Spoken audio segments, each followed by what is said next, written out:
दोस्तों के साथ घूमने फिरने का छोटा सा प्लान बनाना हो या फिर हनीमून का, सबसे पहले नैनीताल का नाम ही जहन में आता है। नमस्कार दोस्तों, आज हम बात करेंगे नैनीताल की। नैनीताल कब जाएं, कैसे जाएं, यहाँ पर कौन कौन सी टूरिस्ट प्लेसेस हैं और यहाँ घूमने का बजट कितना आएगा। तो वीडियो को कंप्लीट वॉच करें और चैनल को जरूर सब्सक्राइब करें। नैनीताल उत्तराखंड राज्य का एक जिला है जहाँ गर्मियों में नैनीताल की खूबसूरती और ठंडा मौसम सैलानियों को अपनी ओर आकर्षित करता है। वहीं सर्दियों में बर्फबारी और विंटर स्पोर्ट्स के दीवानों के लिए नैनीताल स्वर्ग बन जाता है। कहा जाता है एक समय नैनीताल में 60 से ज्यादा झीलें हुआ करती थी। नैनीताल की खोज सन 1841 में एक अंग्रेज व्यापारी ने की थी। बाद में अंग्रेजों ने इसे अपने आरामगाह के रूप में विकसित किया। नैनीताल तीन ओर से घने पेड़ों की छाया में ऊंचे ऊंचे पर्वतों के बीच समुद्र तल से 1938 मीटर की ऊंचाई पर बसा है। नैनीताल का धार्मिक महत्व, स्कंद पुराण के मानस खंड में इसे त्रिऋषि सरोवर कहा गया है। ये तीन ऋषि अत्रि, पुलस्त और पुलाह ऋषि थे। इस इलाके में जब उन्हें पानी नहीं मिला तो उन्होंने यहाँ एक बड़ा सा गड्ढा किया और उसमें मानसरोवर का पवित्र जल भर दिया। उसी सरोवर को आज नैनीताल के रूप में जाना जाता है। ऐसा माना जाता है कि नैनीताल में डुबकी लगाने का महत्व मानसरोवर में डुबकी लगाने की जितना ही पवित्र है। इसके अलावा नैनीताल को 64 शक्ति पीठों में से एक माना जाता है। कहते हैं कि जब भगवान शिव माता सती के शव को लेकर पूरे ब्रह्मांड में भटक रहे थे तो यहीं पर सती माता की आंखें यानी नैन गिर गए थे। माता की आंखें यहाँ गिरी थी, इसीलिए इस जगह का नाम नैनीताल पड़ा।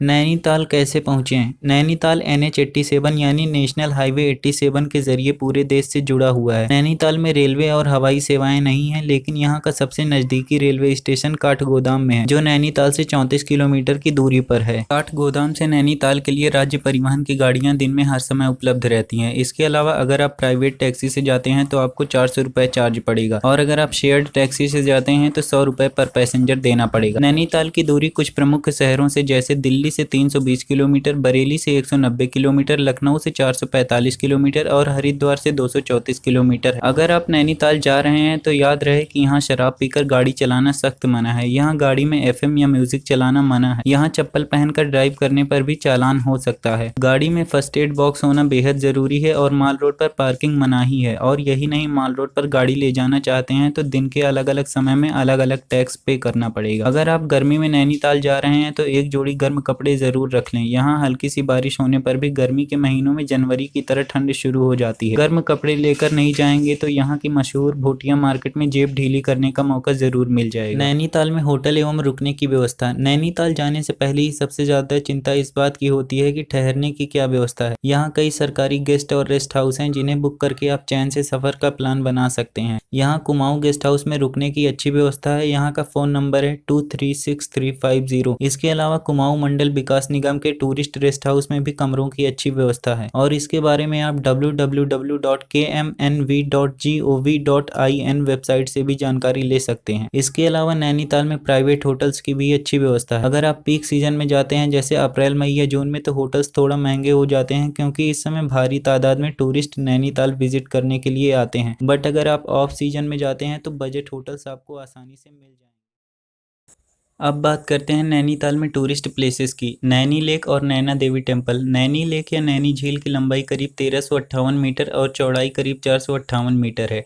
झील की गहराई करीब 15 मीटर से 156 मीटर तक आंकी गई है। हालांकि इसकी सही जानकारी अब तक किसी को नहीं है। झील का पानी बेहद साफ है और इसमें तीनों तरफ से पहाड़ों और पेड़ों की परछाई साफ दिखती है। आसमान में छाए बादलों को भी झील के पानी में साफ देखा जा सकता है। रात में नैनीताल के पहाड़ों पर बने मकानों की रोशनी झील को भी ऐसे रोशन कर देती है जैसे झील के अंदर हजारों बल्ब जल रहे हों। झील में बतखों के झुंड, रंग बिरंगी नाव और ऊपर से बहती ठंडी हवा यहाँ एक अद्भुत नज़ारा पेश करती है। झील का पानी गर्मियों में हरा, बरसात में मटमैला और सर्दियों में हल्का नीला दिखाई देता है। इस झील के पास बहुत सारी बॉलीवुड मूवीज भी शूट की गई थी, जिनमें से कुछ मूवीज हैं जैसे शाहिद कपूर की मूवी विवाह, इसके अलावा चांद के पार चलो और 1999 में आई सुपरहिट मूवी सिर्फ तुम। इसके अलावा ऋतिक रोशन की ब्लॉकबस्टर मूवी कोई मिल गया भी यहाँ पर शूट हुई थी। मल्लीताल से तल्लीताल को जोड़ने वाली सड़क को माल रोड कहा जाता है। माल रोड पर जगह जगह लोगों के बैठने और आराम करने के लिए बेंच लगे हुए हैं, और सैर सपाटे के लिए यहाँ आने वाले सैलानी पैदल ही करीब 1.5 किलोमीटर की इस दूरी को शॉपिंग करते हुए तय कर लेते हैं। से दोनों ओर से रिक्शे की अच्छी व्यवस्था है, लेकिन यहाँ रिक्शे के लिए भी लाइन लगानी पड़ती है। कोई भी रिक्शा चालक लाइन से अलग खड़े लोगों को रिक्शे में नहीं बिठा सकता।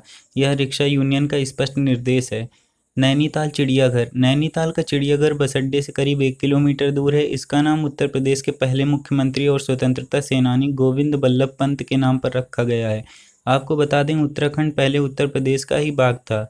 9 नवंबर सन 2000 को उत्तर प्रदेश से अलग करके एक नया राज्य बनाया गया था, उत्तरांचल, और इसी उत्तरांचल का 2006 में नाम बदलकर उत्तराखंड रखा गया था। नैनीताल चिड़ियाघर में आपको बंदर, हिमालयन बियर, साइबेरियन टाइगर, पहाड़ी लोमड़ी, हिरण, सांभर आदि जानवर देखने को मिलेंगे। नैनीताल चिड़ियाघर प्रत्येक सोमवार यानी मंडे के दिन क्लोज रहता है।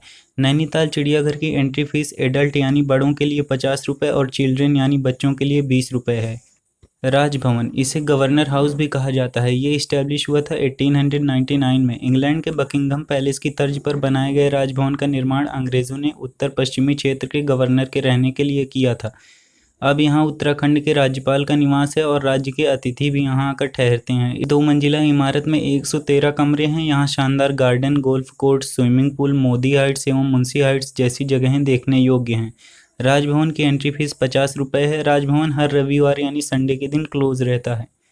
केव गार्डन, नैनीताल आने वाले सैलानियों के लिए यह बिल्कुल नया फीचर है और यह ज़्यादा पुराना भी नहीं है। यह मल्लीताल से करीब 1 किलोमीटर दूर कुमाऊं विश्वविद्यालय कैंपस के पास है। केव गार्डन में आप गुफा के अंदर घूमने का एक्सपीरियंस ले सकते हैं। यहाँ की एंट्री फीस 50 रुपये है और अगर आप कैमरा ले जाते हैं तो उसका 25 रुपये एक्स्ट्रा पे करना पड़ेगा। हनुमानगढ़ी, हनुमानगढ़ी एक धार्मिक जगह है और यह नैनीताल बस अड्डे से करीब 4 किलोमीटर दूर है। इस जगह से डूबते हुए सूर्य यानी सनसेट का खूबसूरत नज़ारा दिखता है और यह इसी के लिए मशहूर है। नैनीताल से यहाँ के लिए बस टैक्सी मौजूद है, हालांकि लोग पैदल भी यहाँ पहुँचते हैं। 1950 के आसपास नीम करोली बाबा ने यह मंदिर बनवाया था। यहाँ हनुमान जी के अलावा भगवान राम, सीता और लक्ष्मण जी की भी मूर्तियाँ हैं। भीमताल और नौकुचिया ताल, भीमताल और नौकुचिया ताल दोनों तालों की खूबसूरती ज़बरदस्त है। भीमताल की झील तो नैनी झील से भी बड़ी है, जबकि नौकुचिया ताल की खासियत इसके 9 कोने हैं। नैनीताल से मात्र 22 किलोमीटर की दूरी पर भीमताल है और 26 किलोमीटर की दूरी पर है नौकुचिया ताल। नौकुचिया ताल में आप रंग बिरंगे पक्षियों के दर्शन कर सकते हैं। इसके अलावा यहाँ रोइंग, पैडिंग और याटिंग की सुविधा भी उपलब्ध है। भीमताल का नाम कुंती के पुत्र भीम के नाम पर पड़ा था। ऐसा माना जाता है कि भीम यहीं पर स्नान किया करते थे। भीमताल में सैलानी बोटिंग का भरपूर लुत्फ उठाते हैं। भीमताल के झील के बीच एक टापू है जो किनारे से 91 मीटर दूर है। इसी टापू पर एक बेहद सुंदर एक्वेरियम भी है। इसके अलावा यहाँ 17वीं सदी का भीमेश्वर मंदिर है और 40 फीट ऊंचा बांध भी देखने लायक है। इसके अलावा कुछ अन्य टूरिस्ट प्लेसेस जैसे स्नो व्यू पॉइंट और टिफिन टॉप हैं, जहां से आपको स्नो पीक माउंटेन्स दिख जाएंगे। तो दोस्तों, ये थी नैनीताल टूर के बारे में कंप्लीट जानकारी। आप वीडियो पसंद आई हो तो वीडियो को लाइक करें और चैनल को सब्सक्राइब करें। इसके अलावा अगर आप किसी भी जगह का टूर करना चाहते हैं और उसकी जानकारी चाहते हैं तो कमेंट बॉक्स में ज़रूर बताएं।